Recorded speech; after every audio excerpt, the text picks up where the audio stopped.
Bonjour à tous et bienvenue dans ce nouvel épisode des podcasts. Dans cet épisode, nous allons aborder la deuxième partie de notre série qui est sur les thèmes « Entendre Dieu pour sa vie ». Dans l'épisode précédent, nous avons abordé les sujets des 3 dimensions de l'écoute de Dieu. Si vous ne l'avez pas encore écouté, je vous conseille vivement parce que c'est une série, ça veut dire que cet épisode vient compléter l'épisode précédent. Si vous voulez comprendre toute la série, il faut donc écouter tous les épisodes parce que chaque épisode est complémentaire. Dans cet épisode, si les temps nous le permettent, nous allons voir ensemble 2 exigences pour discerner quand ça vient de lui. 2 exigences pour savoir quand une chose vient de Dieu. Si les temps nous le permet, autrement nous ne verrons qu'une seule exigence et qui sera déjà très très bien. Mais le but sera de comprendre maintenant ensemble, de voir de manière pratique comment discerner quand une conviction, quand une pensée, quand une parole, quand une prophétie, quand une direction vient de Dieu. Pour la partie vision et songe, je me réserve les 3 d'en parler dans un autre épisode à part parce que ça, pour moi c'est un sujet assez particulier. Je pense que je ne pourrais pas les traiter dans d'autres épisodes en les incluant avec les différents autres points. Donc pour ce qui est des songes, des visions, on en parlera dans des épisodes spécifiques. Avant de parler de la première exigence, j'aimerais déjà encourager quelqu'un qui m'écoute en lui disant que tout chrétien, toute personne qui a donné sa vie à Christ a déjà eu à écouter et à reconnaître la voix du Saint-Esprit en lui. Pourquoi j'ai dit ça? Parce que pour arriver à donner sa vie à Christ, pour arriver à discerner que c'est Jésus le sauveur de l'humanité, que c'est lui le chemin, la vérité et la vie, ça demande que le Saint-Esprit ait touché ton cœur, qu'il ait parlé à ton cœur, que tu aies reconnu sa voix, que tu aies décidé de ne pas endurcir ton cœur, mais de lui donner ta vie. Ça veut dire que nous tous ici, quand on parle de discerner quand ça vient de lui, ce n'est pas un exercice nouveau, non, c'est plutôt un exercice où on a déjà un point de départ, on a déjà eu à le faire avant. Le but maintenant c'est de nous réhabituer à cela. Dans l'épisode précédent, on a vu les 3 dimensions de l'écoute de Dieu. Et ici, lorsqu'on va parler de discerner, reconnaître quand ça vient de lui, la dimension qui nous permet de faire cela, c'est la dimension de l'esprit. Ce n'est pas avec notre intellect qu'on sait reconnaître la voix de Dieu, qu'on sait reconnaître ce qui vient du Saint-Esprit, encore moins avec nos sens. C'est avec notre esprit qu'on sait reconnaître les choses qui viennent du Saint-Esprit. La première exigence qu'on va voir ici, c'est l'exigence de l'intimité. Tout comme sur les plans physiques, si tu veux apprendre à reconnaître la voix d'une personne, ça va t'exiger d'être proche de cette personne, d'échanger souvent avec lui, de vous parler régulièrement de sorte que plus tu vas parler avec lui, plus tu vas commencer à discerner sa voix.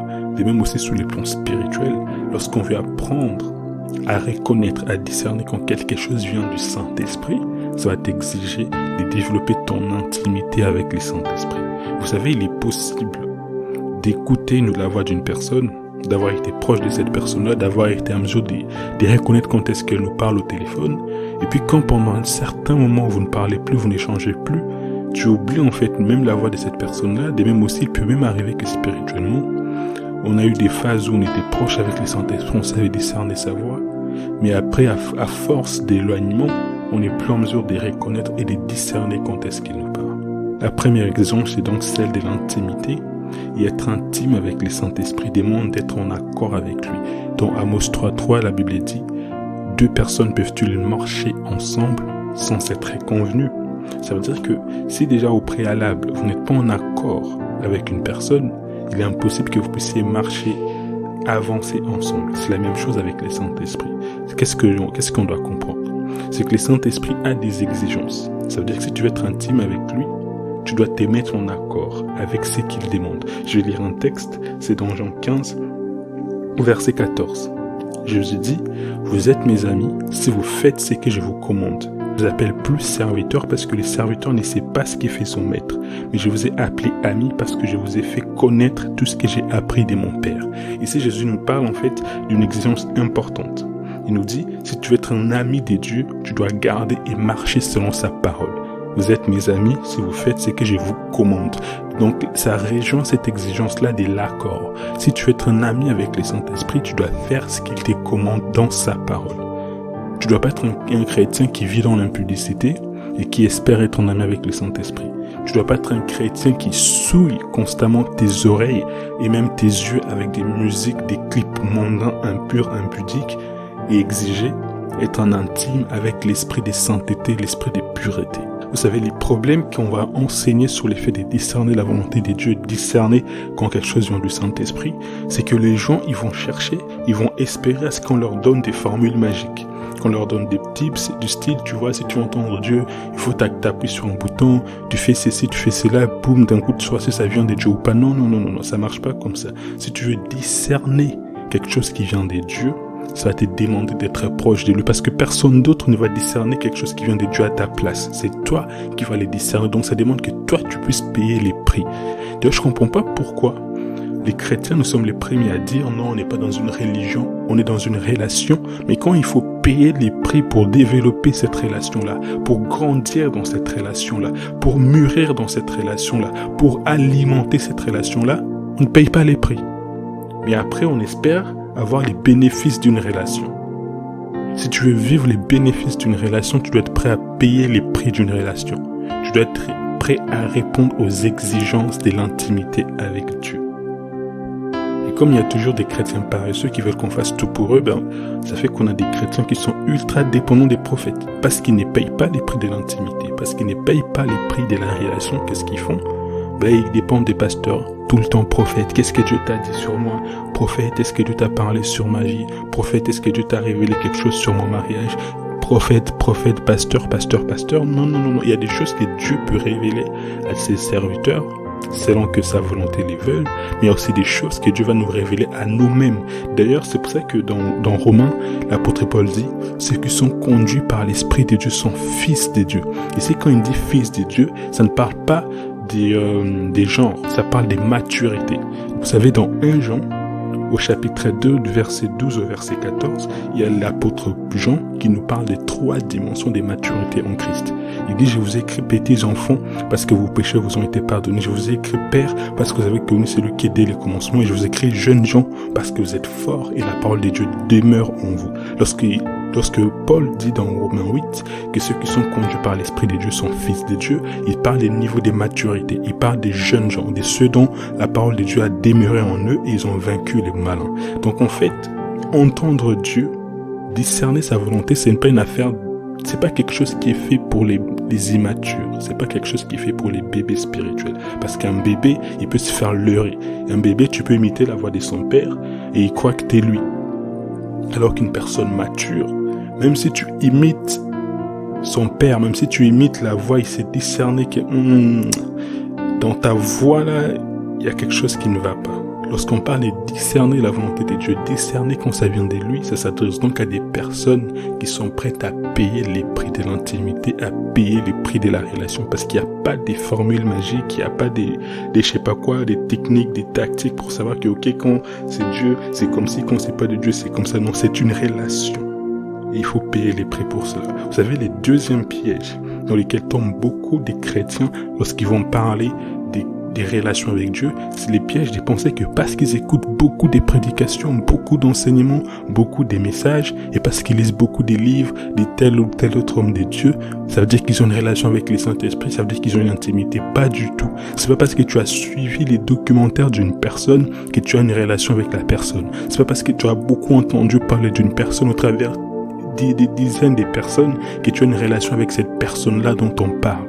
L'intimité avec Dieu, la communion avec le Saint-Esprit, c'est une relation. Donc ça veut dire qu'il faut que toi-même t'ailles rencontrer cette personne. Ça va te demander d'aller dans les lieux secrets, de toi-même chercher à découvrir cette personne-là, de toi-même aller parler avec cette personne-là, de toi-même aller obéir à cette personne-là. Les deuxièmes pièges dans lesquels tombent beaucoup de chrétiens, c'est les pièges de la peur. Vous savez, il y a beaucoup de personnes, quand tu vas leur dire, oui, c'est quoi ta crainte par rapport au mariage, ils vont te dire, oui, ma crainte, c'est de faire les mauvais choix.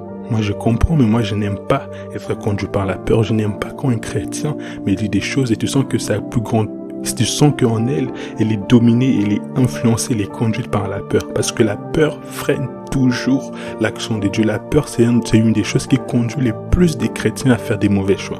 Vous savez, un des meilleurs moyens d'échouer dans la vie, c'est d'avoir peur d'échouer. Si tu as peur d'échouer, tu vas échouer.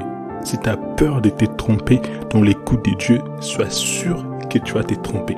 D'ailleurs, comme l'écoute de Dieu, les discernements, c'est un exercice. C'est quelque chose qui vient au fur et à mesure. C'est quelque chose dans lequel on grandit, dans lequel on mûrit. C'est normal de se tromper, c'est normal de faire des mauvais choix, c'est normal de mal comprendre, de mal interpréter quelque chose que le Saint-Esprit t'a mis à cœur. Mais c'est comme ça qu'on grandit, c'est comme ça qu'on mûrit. Je ne suis pas en train de chercher à vous transmettre, à vous expliquer des choses exactes qui vont faire que si Dieu te parle, si tu appliques ça, tu es sûr à 100 ou à 200% que ça va marcher. Non. Je suis en train de vous montrer les chemins, mais ces chemins-là, c'est un chemin d'exercice, c'est une pratique. Ça veut dire que tu peux te tromper, mais c'est en te trompant que tu grandis, que tu discernes, tu comprends maintenant que en fait j'avais mal discerné, la conviction que j'avais là, c'était pas de Dieu. Maintenant je sais que quand Dieu me parle, ce que je ressens dans mon cœur, c'est comme si personne d'autre en fait ne pourrait traduire à ta place ce que tu ressens dans ton cœur pour t'enseigner qu'en fait si tu ressens ça, c'est comme si on a l'habitude de dire que quand quelque chose vient de Dieu, il y aura la paix qui va s'installer dans ton cœur. Mais moi je connais pas la paix, les types de paix que toi tu ressens dans ton cœur. Peut-être que la paix que le Saint-Esprit met dans mon cœur, c'est pas la même paix qu'il va mettre dans ton cœur. Tu vas peut-être pas les recevoir, les ressentir ou l'interpréter de la même façon. Donc c'est à toi de faire cet exercice-là. Quand tu écoutes là, tu ressens la paix, obéis, suis. Tu sens maintenant que, en fait, quand la paix vient du Saint-Esprit dans mon cœur, c'est comme si il y a aussi cette paix-là, mais cette paix-là, c'est une paix charnelle, c'est une paix qui vient de mes émotions. C'est comme ça que tu apprends à discerner. C'est une pratique, c'est pas une science exacte au début, mais plus tu mûris, plus tu grandis dans ta relation, plus ça devient précis et exact. Dans Jean 10, au verset 4, Jésus nous dit quelque chose d'important. Il dit: lorsqu'il a fait sortir toutes ses propres brebis, il marche devant elles et les brebis les suivent, parce qu'elles connaissent sa voix. Elles ne suivront point un étranger, mais elles fuiront loin de lui, parce qu'elles ne connaissent pas la voix des étrangers. Dans ces textes, Jésus nous fait comprendre que la brebis qui a passé du temps avec les bergers ne soit pas reconnaître la voix de l'étranger. Tu vois, l'enseignement ici, c'est que si tu veux comprendre la voix du Saint-Esprit, si tu veux discerner lorsqu'il te parle, ne sois pas rempli de peur, mais concentre-toi sur la voix du berger. L'enseignement ici, c'est qu'il ne faut pas avoir peur de ne pas reconnaître la voix du berger, mais plutôt se concentrer sur la voix du berger, de sorte que quand ça ne sera pas sa voix qui te parlera, tu sauras reconnaître que ce n'est plus lui qui me parle. Tu sauras reconnaître que ça, c'est pas la voix du berger, ça, c'est la voix d'un étranger, parce que je suis étranger à cette voix-là. L'enseignement ici, c'est que concentre-toi sur Dieu, concentre-toi sur le Saint-Esprit, et quand le diable va vouloir te séduire, quand ta chair va vouloir parler, tu sauras reconnaître que ça, c'est la chair. Quand le Saint-Esprit me parle, ce n'est pas comme ça. L'enseignement ici, c'est qu'il soit tellement concentré sur les vrais que tu sois discerné quand c'est les faux. L'enseignement ici, c'est que chasse la peur et garde tes yeux fixés sur Jésus-Christ. D'ailleurs, la Bible dit: or, il faut que celui qui s'approche de Dieu croit que Dieu existe et qu'il est le rémunérateur de ceux qui les cherchent. Si tu veux t'approcher de Dieu pour entendre sa voix, pour discerner sa volonté, tu dois croire qu'il existe et qu'il est le rémunérateur de ceux qui les cherchent. Ça veut dire que tu dois croire qu'il va te récompenser. Tu dois croire qu'il va te parler. Est-ce que je parle à quelqu'un? Ça veut dire qu'il ne faut pas que tu sois là à clocher des deux côtés. Parce que la Bible dit dans Jacques que si tu as des doutes, si tu ne sais pas trop te positionner, n'espère pas recevoir quelque chose de la part de Dieu. Il y a beaucoup de personnes à qui Dieu ne parle pas parce qu'ils ont simplement peur. Ils ont laissé la peur les dominer. Ça veut dire que quand ils vont devant Dieu, ils n'ont pas d'assurance. Ils ne savent pas se positionner. Ils disent: ah Seigneur, si tu veux seulement parler-moi. Mais ils n'ont pas cette assurance-là. Or, la Bible dit quoi? Il dit: approchez-vous avec assurance du trône de la grâce afin d'obtenir miséricorde et d'être secouru dans vos besoins. L'assurance et la foi sont indispensables pour toute personne qui veut grandir dans sa relation avec Dieu, pour toute personne qui veut s'approcher de Dieu et qui espère entendre Dieu ou discerner sa volonté. Chasse ta peur à partir d'aujourd'hui. Il y a tellement à dire. Jusqu'ici, on est toujours dans la première exigence qui est celle de l'intimité. Et vous savez, la difficulté qu'ont beaucoup de chrétiens, lorsqu'on va parler de communier, d'être intime avec le Saint-Esprit, c'est qu'ils ne savent pas s'y prendre. Ils ne savent pas exactement qu'est-ce qu'il faut faire. Je vais vous parler des 3 choses qui sont importantes, des 3 choses à faire lorsqu'on veut développer son intimité avec le Saint-Esprit. La première chose, c'est simplement de passer du temps dans l'adoration. Quand tu vas aller communier avec le Saint-Esprit, passe du temps dans l'adoration. Ça veut dire que tu as fait tes prières des requêtes, tu as fait tes prières des demandes: Seigneur, donne-moi ceci, j'ai prié pour mon mariage, je te recommande ma semaine, je te recommande ma famille. Une fois que tu as fait toutes ces choses-là, toutes tes requêtes-là, passe maintenant dans un temps d'intimité où tu es simplement là: Seigneur, je t'adore, où tu loues Jésus, tu loues la grandeur de Jésus, tu élèves le nom de Jésus. Tu fais 5 minutes, 10 minutes, 20 minutes, 30 minutes, que ce soit en chantant, en louant simplement les Seigneurs. La deuxième chose que tu dois faire de manière pratique pour développer ta communion avec le Saint-Esprit, c'est de passer du temps dans la prière d'abandon et de consécration. Ça veut dire qu'une fois que tu as fait tes prières, des demandes, des requêtes, passe du temps où tu es simplement là, Seigneur, conduis-moi.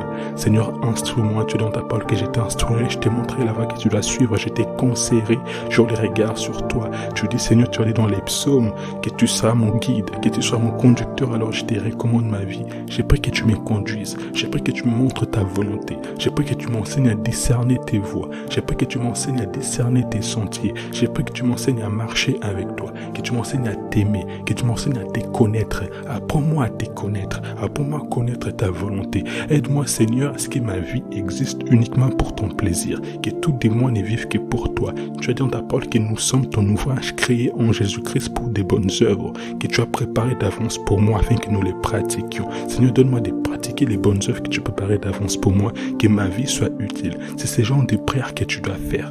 Tu passes 15 minutes, 20 minutes, même 5 minutes. Tu passes du temps avec ce type de prières-là où tu ne demandes rien d'autre à Dieu que sa volonté, que sa personne, qu'il se manifeste. Où tu es comme Moïse, Dieu, c'est mon là, Seigneur, fais-moi voir ta gloire. Et la troisième chose à pratiquer pour développer sa communion avec le Saint-Esprit, c'est la prière en langue. Si tu as reçu le baptême du Saint-Esprit, passe du temps où tu es seulement là en train de prier en esprit, parce que la Bible dit que celui qui prie en esprit rend d'excellentes actions de grâce. Il dit que nous ne savons pas ce que nous convient de demander dans nos prières, mais le Saint-Esprit intercède pour nous par des soupirs inexprimables. Soit là tu pries en esprit, tu pries en langue. D'ailleurs, j'ai prié maintenant que toute personne qui écoute ces podcasts, qui n'a pas encore reçu le baptême du Saint-Esprit, soit baptisée du Saint-Esprit maintenant dans les noms de Jésus.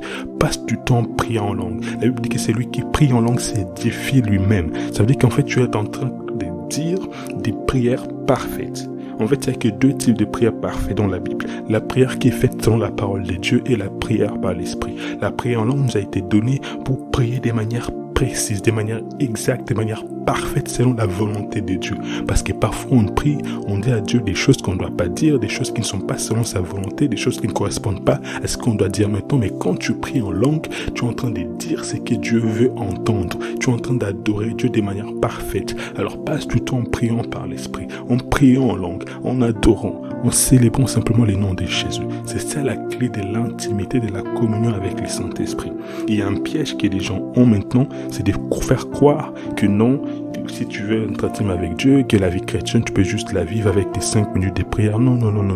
Tu peux faire des requêtes de 5 minutes, des prières, des demandes de 5 minutes. Mais l'intimité exige du temps. C'est pour ça qu'on parle des prix à payer. Les prix à payer ici, c'est consacrer du temps à Dieu. Du temps où tu l'adores, du temps où tu le célèbres, du temps où tu parles simplement avec lui pour te consacrer, pour te livrer à lui.